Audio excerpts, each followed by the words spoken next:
We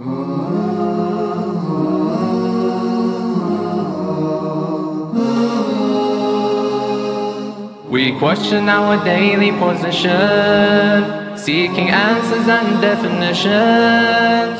Get the queries off your chest with Ahkam SOS.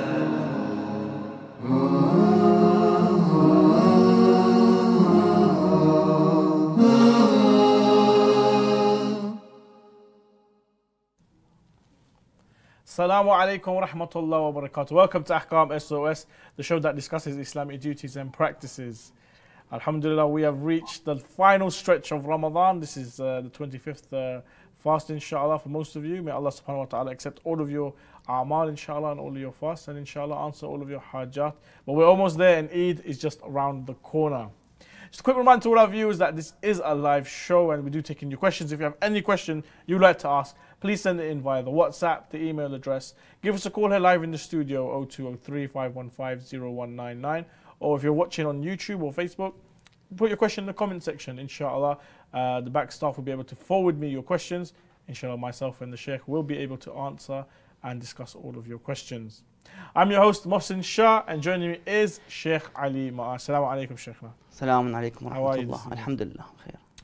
Sheikhna, we being the Shia, we open our fast until later than the majority of other schools of thought within the Muslim realm.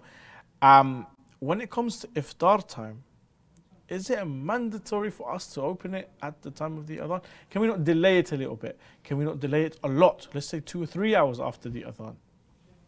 أعوذ بالله السميع العليم من الشيطان الرجيم بسم الله الرحمن الرحيم الحمد لله رب العالمين وصلى الله على محمد وآله الطاهرين ولعنة الله على أعدائهم أجمعين.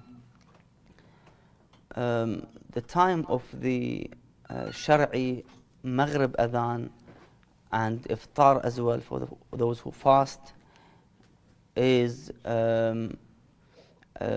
just after the sunset. Say about 20 minutes after the sunset.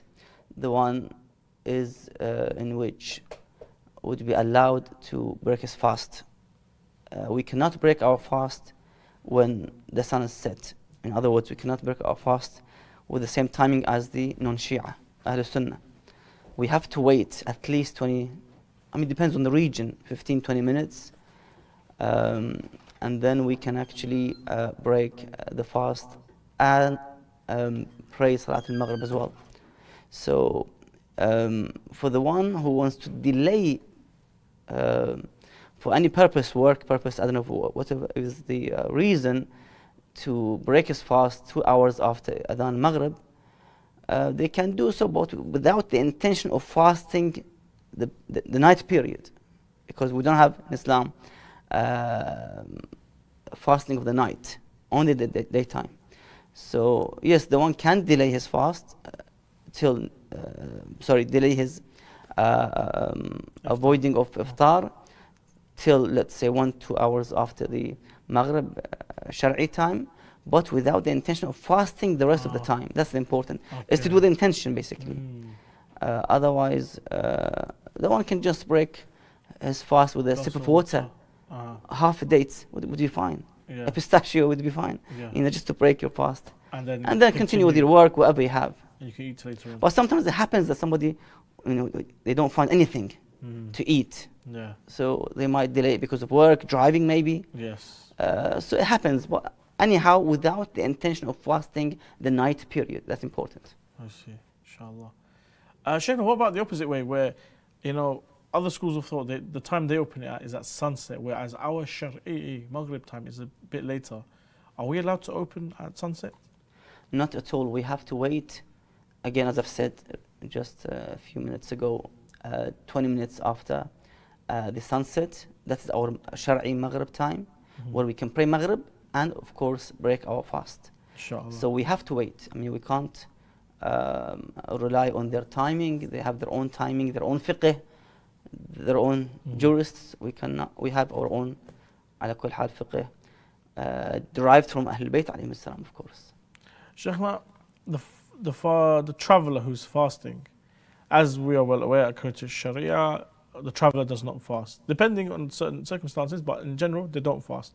So when does this person open his fast? When does he break his fast when he's traveling?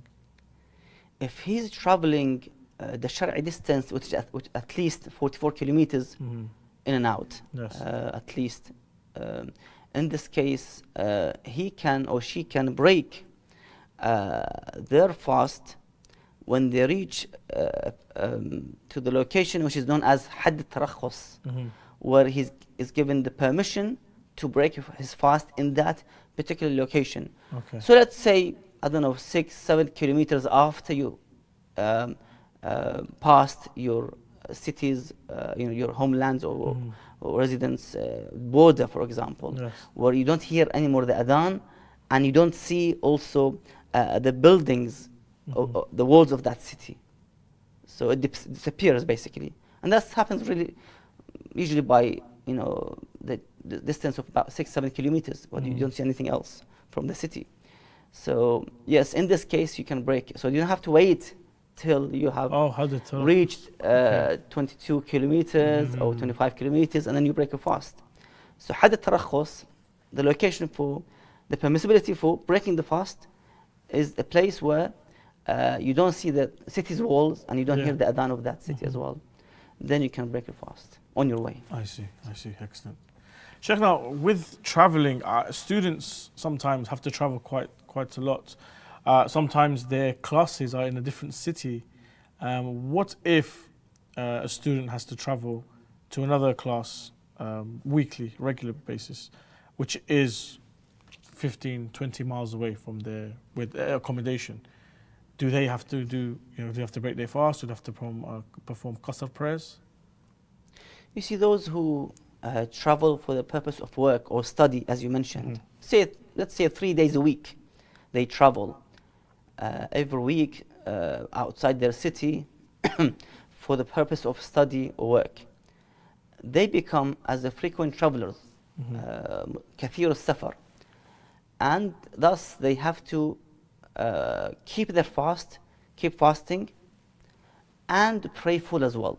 The kathir al-safar, like the drivers, the coaches and taxis and so forth between the cities, they have to keep their fast and pray full as well, because that is their job, to be let's say on the road most of the day, for example, outside your city, outside the place you live.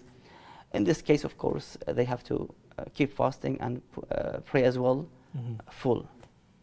So our sisters, some of them obviously they don't do full 29 days of fasting because of their monthly cycle, their menses and so forth.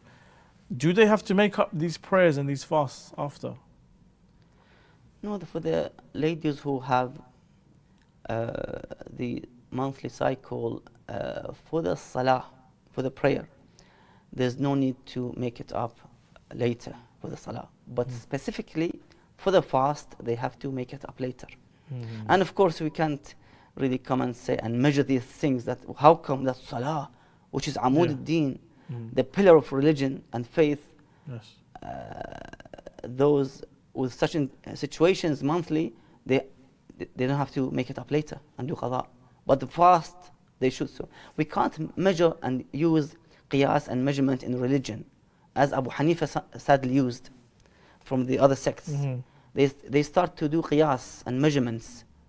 If this is red, then this is, for example, if this juice is red, then it's alcohol, it's wine, for example. You can't measure things with other things. Everything, every mas'ala, every rule has its own hukum, own evidence, own dalil. You can't just mix things and say, khalas, this is the fatwa. That's why they fall into qiyas and istihsan and other bases that they made up just because of being different from the school of Ahlulbayt, just to make sure that they distance themselves from Ahlulbayt's fiqh and Ahlulbayt's teachings.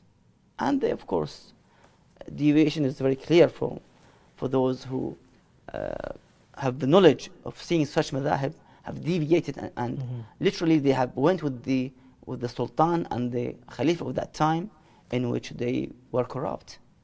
So they used to issue fatwa that suits the government and the Khalifa, so-called Khalifa, and the Sultan of that time, sadly. So they became, as they call them, فقهاء البلاد or فقهاء السلطان, the faqih and the jurist of the Sultan, of the king, of the Khalifa, and not the fiqh for the cause of pleasing Allah Azza wa Jal.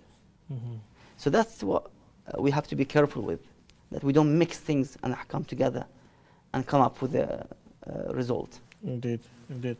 Shaykhna, if one looks back at his amal or her amal, and then they deem that, okay, maybe I did something wrong, maybe my wudu wasn't correct, or my ghusl wasn't performed properly, they're not sure, and it's been a year, 2 years, 3 years, is it mandatory upon that person to go back and perform these qadha prayers and these qadha fasts, or what can they do in this situation? One should assume that these acts that he done in the past, from wudu, from salah, from fast, inshallah, they're all inshallah sahih and correct. But what we have, even some ulama mention, that you can do qada ma fi dhimma, that you make them up just in case there's something in mind kept, in terms of the prayers I haven't prayed in my youth, for example, ala kulli hal, fasts which I have performed the fast, but in an impurified state, because I was just recently reaching the age of adolescence, for example, and I prayed and I did the fast with this impurified situation. So just in case, qada ma fi dhimma, you can in overall, but to come and repeat all the years, you don't have to, unless you're certain that you've missed certain days and months, then of course you have to make them up later, definitely. What about, Shaykhna, those who are a bit elderly? For example, we have so many of our elder members of our community who suffer from many mental illnesses, whether it's dementia or other things where they're not 100% there. Maybe they forget to perform salah, or maybe they perform salah incorrectly and so forth. Once they pass away, is it our responsibility to fulfill those qadha prayers? No, it is not mandatory to perform the qadha on their behalf. Although it's mustahab to do so, but this is the situation. They had to cope with the illness and performing the wajibat. So may Allah forgive them, and may Allah pour His mercy on them, because they suffered a lot in their illness, and they tried also to perform the wajibat as well. Shaykhna, if someone who's performing the qadha fasting of the month of Ramadan deliberately commits an act to invalidate his fast in the afternoon, what should he do? In validating your fast, deliberately, the fast of qadha, the one should basically, as a wajib, act to feed 10 paupers, 10 miskeen. That's for the qadha, not for the actual day from Ramadan. You are breaking your qadha fast in Shawwal, in Sha'ban, in Rajab, other months, in the afternoon, of course. Then the one should feed 10 miskeen, as well as making up that day later as well, because you have to make up later again, because you've just broke a qadha of the fast of the month Ramadan. So you have to repeat it again and do it properly without breaking your fast. And to pay each miskeen 750 grams of wheat, barley, raisins, flour, rice, and so forth. Inshallah. Shaykh, a question from the WhatsApp, and that is, what is istikhara? Basically, istikhara is when the one is in a situation of uncertainty, hesitation. He's not sure what to do. He is in the middle of nowhere. You're not sure what to do with the situation. In this case, the one asks Allah's advice through the Holy Quran, for example. And when you open the Quran, you see the first verse, for example. What does it says, for example, if it's good or bad. And of course, it's better to go back to those who are experts, the ulama, the mawlanas, who know how to make the istikhara and to understand the verses, the meanings, so they can give you the right answer, that this ayah says it's bad or it's very good, and so forth. So basically, if you are in hesitation, then do the istikhara. Otherwise, you don't have to do istikhara. Tawakkal Allah and proceed with your need. When should you do istikhara? Is there prescribed time? Yes, it is mentioned basically. I found in some books that it says, for example, for this day, it's from the dawn till sunrise, for example, or from let's say noon time till evening, for example. There are times specifically for istikhara. Okay. We have to go back to the books and see which days. No problem. Especially the best time. Let me just give this advice. The best time for the istikhara is on the eve of Friday. So in the eve of Friday, Thursday night. Yes, Thursday night, or the best of the best is between the Fajr Adhan and the sunrise of Friday. Okay. بين الطلوعين they call it. Best time. For the one who wants to take istikhara, that's the best time. I see. And the Fajr morning, just after morning prayer Yes. of Friday morning, in other words. Inshallah. Best time. Shaykhna, how should you make your niyyah when performing istikhara? You keep the issue in your mind. Let's say if you want to get married to someone, there's a proposal, then you just keep it in your mind that, is this okay? Is this the right person? Any problems, any issues in future? And so forth. You want to buy a car or anything else. Again, is this the right choice? Is this the right product, for example? Any issues? على كل حال, of course, you have to investigate by yourself as well. You have to ask about that individual or that item or product. And then if you're in hesitation, then you take the istikhara. So first, you have to investigate the issue, what is needed. And then if you're in the middle of the road, then of course, you go for the istikhara and advice. Inshallah. And finally, how do you interpret istikhara and its outcome? I guess if you do not have thorough knowledge of the Quran, Exactly. it's obviously you should advise to go to As I've said, to go back to the Mulana or those who can, not even Mulana, specialist. anyone who has the ability to understand the verses of the Holy Quran, open the Quran and give you the result, good or bad. That's it. If you can, that's fine. If you can, you have this knowledge, you have this ability, do it yourself, fine. Inshallah. Great. Those were a few questions from some of our viewers. If you have a question, please send them in via the WhatsApp, the email address. Give us a call, why not? +44 203 515 0199. If you're watching via YouTube or Facebook Live, put it in the comment section and inshallah we'll be able to discuss and answer your questions. Shaykhna, gastroscopy, this is when they put a camera down your throat in order to check your stomach. According to His Eminence Sayyid Sistani, does this invalidate the fast? The Sayyid mentions, excuse me, that it won't break your fast. But if there are contaminations, let's say if they put gel on that substance, for example, and then they insert inside the throat all the way down, those particles would eventually break the fast. If it's a gel, if it's a cream, if it's a water, to make it liquid, they will break the fast. But if it's just a dry, that should be fine. Shaykhna, the driver and the traveling salesman who visit various places, are they considered frequent travelers? Yeah, just recently mentioned that because of their job nature, that they have to travel every day or every week, 3 days a week, 3 days a week, let's say, for example. Then they have to complete their fast and pray full as well in their journeys, because that's his job. The pilot, he's spending, say, 10 hours mid-air, flying between countries. They have to keep their fast and pray full as well. Coach drivers, lorry drivers, and so forth. They have to complete their fast and salah as well. Inshallah. Shaykhna, how can I keep my fast when traveling? Basically, the best way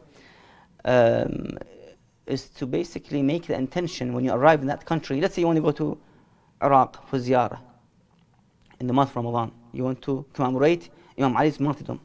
So you arrive on the 19th of Ramadan. So in Najaf, inshallah. Next year, inshallah. You make the intention that I'm going to stay in Najaf for 10 days. So you make the intention and you stay in Najaf for 10 days. Then you can stay there, do your fast in full, keep your fast full, and pray as well, in full as well. So there's no issue in this case. But you have to make this intention of staying there 10 days, not to stay 3 days in Najaf, 2 days in Karbala, 1 day in Kadhimiyya, 1 day in Samara. No, you're going to be a traveler, musafir. Yes. So best way is to actually make the intention of staying there for 10 days, and that should be fine, inshallah. Inshallah. Shaykhna, which days of the year are we not allowed to fast? The main days are the Eid al-Adha and Eid al-Fitr. The coming Eid al-Fitr, it's not allowed for the believer, for a Muslim, to fast on that day. You have to break your fast. And Eid al-Adha as well. So 2 Eids, you cannot fast on those days. So you have to make sure that you avoid fasting those days. Also for ladies who have the monthly issue as well, in the month of Ramadan, they have to, of course, refrain from fasting. Yes. They have to break their fast.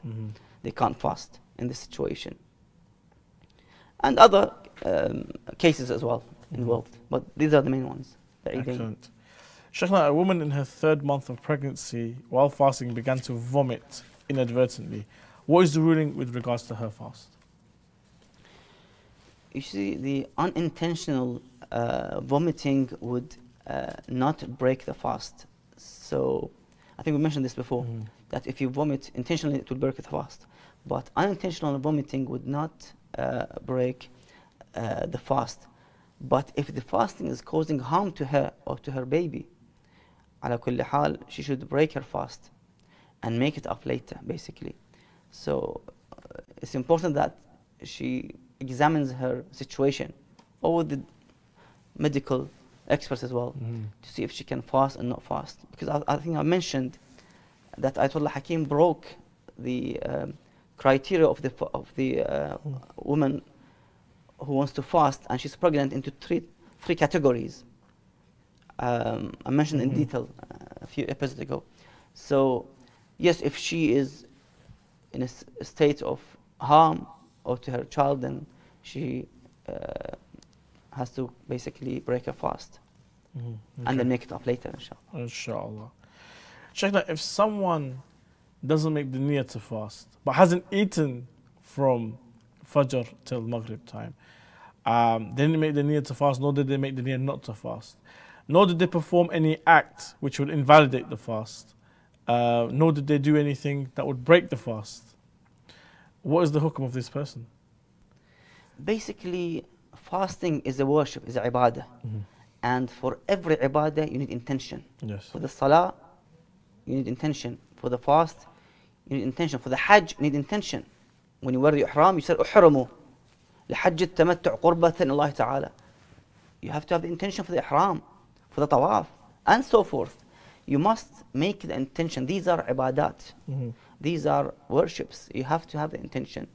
Without the intention, it becomes wajib to perform the qada of that day. Even if they have ate nothing from the dawn to dusk, they still have to do the qada, but no kafara, of course. Without intention, you cannot fast. You have to have the intention. And seeking nearness to Allah Azza wa Jal, qurbatan ila Allah Ta'ala, with this intention. Inshallah. Shaykhna, one who willfully causes himself to ejaculate in the nights of Ramadan at a time that is too short to perform ghusl or tayammum, would his fast remain valid? For this purpose, they have to basically make it up later as qada. Yes.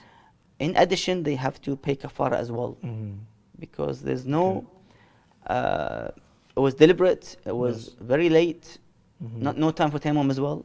Then of course they have to pay kafara and qada as well.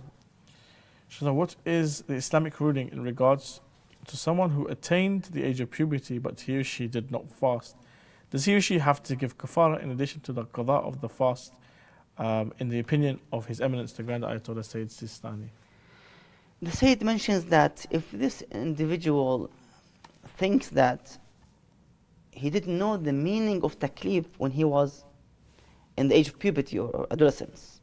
You know, some children still think that they are still a child, you know, still in the age of childhood. So salah is not wajib, you know, fasting is not wajib. So they might do it or not do it. So that's sometimes happens basically. So the Sayyid mentions that if they don't really realize this issue, unaware of being wajib, mukallaf, in this case, the qada would be sufficient without kafara. They just only do the qada because they're not aware of their taklif, their obligation, that now I'm 16, I'm 15, 14, for the girls reaching the age of 10, that now I'm wajib to fast and pray.